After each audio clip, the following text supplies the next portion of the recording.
Malta has been a big opponent of tax harmonization, but those who support it say that it can help in the fight against tax avoidance and it will help with countries' budgets. Do you think the contentious milestone of having harmonized tax across the EU is a long way away? Well, according to EU treaties, taxation needs unanimity. I mean, if EU wants to do some decisions on taxation, it means always that we have to have unanimity on that. There are some member states. Also, the Commission has raised some ideas, which we are talking about currently, whether we should reconsider this. But I don't believe that treaties will be changed anytime soon.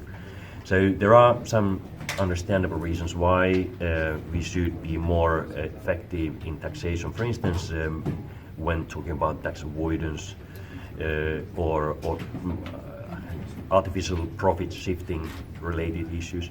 But many of those issues have already been addressed by the unanimity. Last year, the European Parliament voted in favour of a single corporate tax base, but Maltese MEPs are against it. Do you think Malta can continue resisting tax harmonisation in the European Parliament, considering that the majority of MEPs seem to be in favour?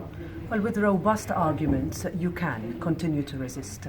We would like to see more members of the European Parliament join us in our argumentation that a common corporate tax base would have negative spillover effects in the internal market on the Maltese economy, for example, and that is what we have to continue to do. But it's not only in the European Parliament. You need the Maltese government within the Council of Ministers, within the European Council, to make the case effectively, as we have always done since EU membership, that removing the exclusive competence of member states in this area in any way, including in this area, would have a negative, disproportionately negative effect on Malta. If Brexit, or when Brexit takes place, how big of an effect will it have on EU funds, given that the UK was one of the major net contributors to the budget? Yeah, depending on what form the Brexit takes and when it happens, but we have calculated that we need to reduce the overall budget unless other net contributors are ready to pay more.